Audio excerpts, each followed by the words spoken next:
So I ran across this clip. G-Herbo was on a podcast, and he breaks down crying. Unfortunately, he lost one of his friends, and I believe they called him Lil Greg. I want to say shout out to the cameraman for not showing him actually crying, because it was pretty sad. And, you know, he said, like, if I ever win a Grammy, if I ever win an award, he's not here to celebrate it with me. And I mean, it was pretty, you know, it was pretty sad to hear. And I just wanted to, like, once we play this clip, I know you've experienced this. I know you've lost many people and, like, in the streets, and now you're doing something more positive in your life. Do you think that ever affects you, like that survivor's guilt or like things of that nature? Oh yeah, he been through. I done been through that a couple times. Hell yeah, a couple times. And not to get too deep, but you know, sometimes people say you get so numb where you're not even able to cry at funerals because it just becomes a repetitive cycle. You become like desensitized. Very desensitized. All right. I'm not saying one death hurts more than the other, but because this happens so frequently, then do you cry? Do you, like, how do you express your emotions? What are things that you do to, like?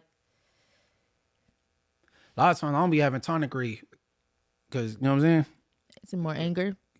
Nah, cause I be having to be the person, you know what I'm saying, being shown for other people, or way back when it ain't got time to be doing all that crying shit. It's time to handle business or something like that, or you know what I'm saying. Right. Like, you know what I'm saying, I don't, like, a lot of times I didn't have time to grieve, and then so, it was times I did though, but then at 34 I done took so many losses. I was like, it's just like, you know what I'm saying. Now, you are somebody who has been through a lot of things, you know, and you keep going. And you are somebody that I know. Losing homies, losing vision, you know what I'm saying? Literally. And freedom. We're going to go ahead and play this clip, and then we're going to continue our convo. So January 28th. Yeah, what? Inglewood Barbie texted. Get up finally. She texted me telling me, I'm so sorry for your loss. And when she texted me this, her brother is the barber. And I ain't ever even want to speak on this on the podcast. I'm telling them stop going to that barbershop. But you got to get your hair cut there for, gang. Make a come to you. This at the end of the day, it's being on point and still knowing that a hurt you.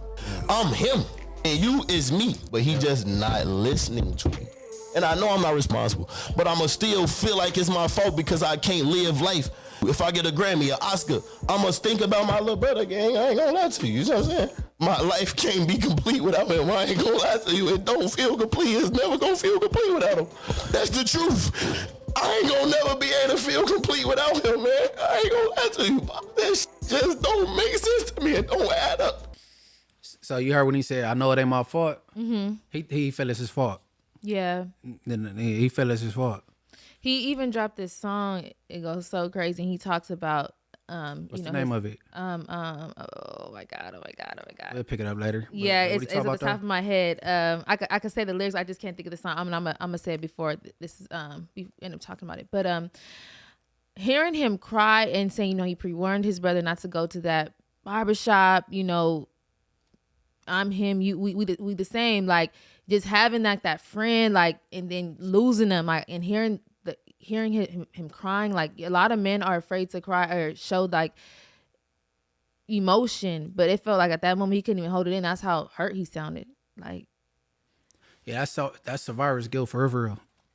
So, has there ever been an incident in your life you just like, man, I just talked to this boy, I just told this boy don't? No, it's two incidents with homie Baby Snugs and then with homie Red Bull. With Baby Snugs, he asked me to go somewhere with him, and I declined. And then if I would have been with him, it would have went different. Mm-hmm. And then with Red Bull, I'm kind of like, you know, we rock. Why you didn't have, you know what I'm saying? The necessities with you, you know what I'm saying? Mm-hmm. And you know what I'm saying? And I'm like, you know what I'm saying? So. And then me and Red Bull be together every other day or every day. You know what I'm saying? So it's like, yeah, like, you know, I felt like shit would have went different if I was with them, or if I would have even hollered at Red Bull before he left, like, why you ain't? And then he would have took what's necessary with him or X, Y, and Z. You know what I'm saying? But yeah, no, survivor's guilt is a real thing. You know what I'm saying? And I could tell that's what's going on with him. Because when he's like, I know it ain't my fault. When he said that, he felt it's his fault though. You know what I'm saying? Hearing that, does that hit home for you? Yeah. And I heard it somewhere and I don't know where it's at. Somebody sent it to me. I know YG feel survivor's guilt with Slim 400. Right. I know he do. I know he do. Somebody sent the clip of somewhere he was talking. I don't even know what platform it was on, but I know he feel the same way though. But no, that's a real thing though. But yeah, I wonder how long ago his boy got killed. He talking about something old or something recent. This is maybe about a year or two ago. I believe it happened in 20. I think he said the date was 2020 or 2021. So it just happened. The song's called "Locked In" though by G-Herbo if you want to check it out. But it wasn't that long ago, and he talks about drinking a lot ever since his brother was gone. And I don't think that's his biological brother, but when you in the streets with somebody, in the trenches with somebody for so long, that y'all become brothers. Like blood wouldn't make it no difference. But when I seen that, it made me think of you, only because I'm like, I could only imagine like you've gone through this so many times, and and having to just keep moving and keep pushing. You got to be like strong all the time, and so many people deal with that. Like, it's so relatable. I'm even proud of the comments for not even bashing him for crying, because people nowadays, social media takes things, they joke around, they think things is funny, but that's not nothing. That's not a laughing matter to show your vulnerability. And he couldn't even hide it. He couldn't even hold that in. I'm sure there's been so many times you just have to hold it in because you feel like you got to be strong, and crying don't make you weak. You say you gave the credit for flipping the camera around, not showing that, but showing that it wouldn't have been a big deal though. But they make memes of everything. They make memes of everything. It wouldn't have made a big deal, but it wouldn't have been a big deal. This generation of kids, they make everything funny. Niggas lose homies everywhere. Right. And that's so relatable across the board, across the world. Like, that was a very, that hurt my heart hearing him cry like that, because I'm like, dang, I just think about, all the people that I know that I've lost, family members, things like that, to gun violence, and then just hearing that, like, it's sad. Like, this is what's going on every day. In everyday life. And I want to say he even named one of his albums like Survivor's Guilt, PTSD, or Survivor's Remorse. I'm sorry I get it mixed up. I am a G-Herbo fan. I do listen to some of his music, but I might be getting the names mixed up. But I definitely know that he feels that. But I definitely wanted to talk to you about that, because I knew that was very relatable to you. Like, I know you've dealt with that and may still deal with that. Hey, hell yeah. No, I done took a gang of losses. I done took a whole lot. Everything.